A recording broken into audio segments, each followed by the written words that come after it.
Hello and welcome to Top Story. Germany has become a priority for al-Qaida. That's a common perception after security officials foiled massive terrorist attacks on US interests. Also this week, 4 men went on trial in Denmark on charges of planning a bombing in that country. Cells inspired by Osama bin Laden seem to be as active as ever on European soil, seeking revenge for a range of perceived grievances, be it the Danish cartoons of the Prophet Muhammad or Germany's frontline role against the Taliban in Afghanistan.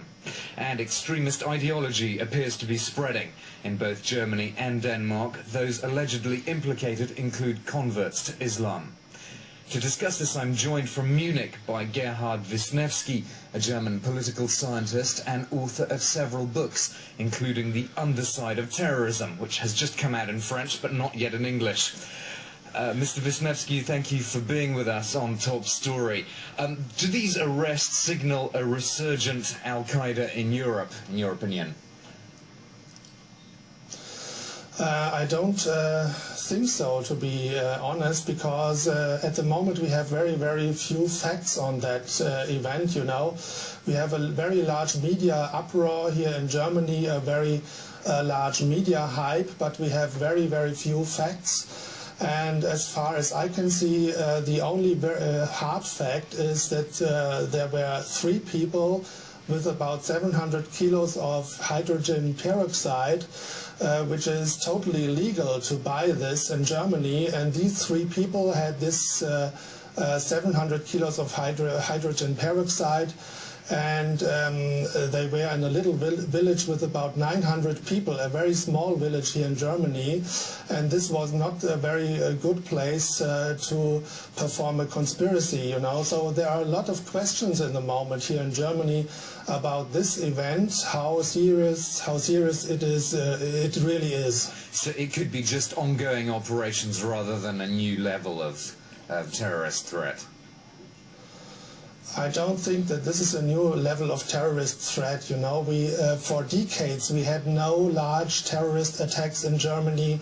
I think about 16 years, no large terrorist attacks here since 1991, and it would surprise me if this would be, if this should be really a real serious plan to perform a terrorist attack here in Germany, because, as I told you, we have very few facts, in contrary to the very large media uproar here in Germany. Okay, let's talk about one interesting common point between the arrests in Denmark and Germany.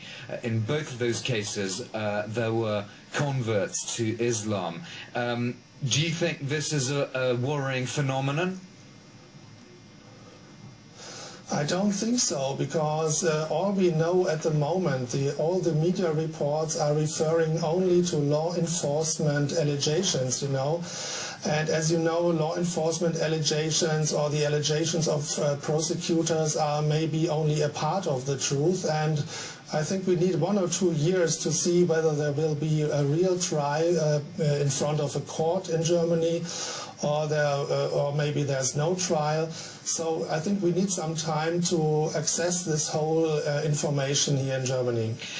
Just one thing about mosques. There's been a lot of talk. I mean, you mentioned the media uproar. There's been a lot of talk in the media about the role of radical mosques, one allegedly in Neu-Ulm. Do you think, I mean, is there a lot of focus now in Germany on the role of mosques in potentially brainwashing young people? I don't think so, because here in the normal all-day life in Germany, you don't get any impression, or you don't get any information about mosques. You don't see them.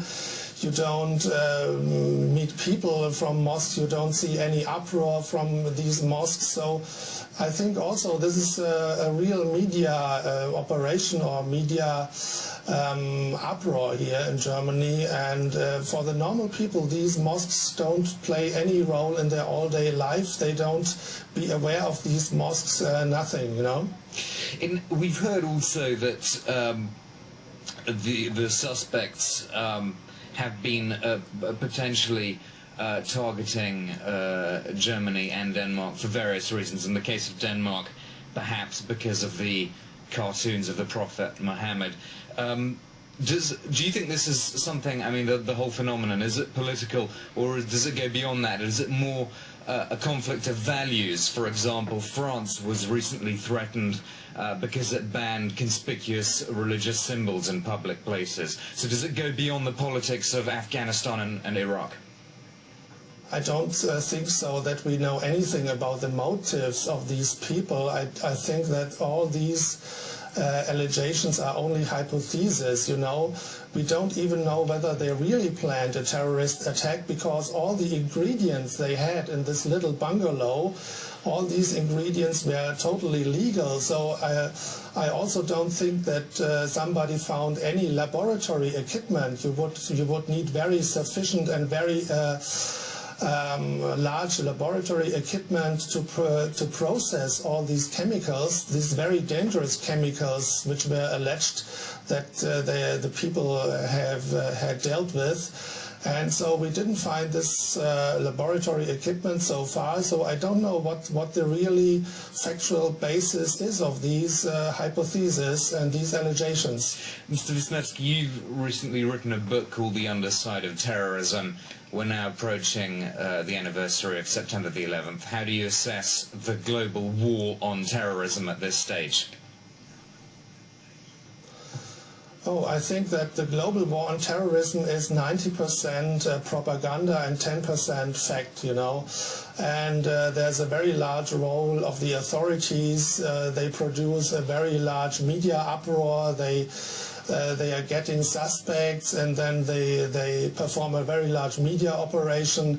But in the end, you often see that nothing remains from these allegations or hypotheses.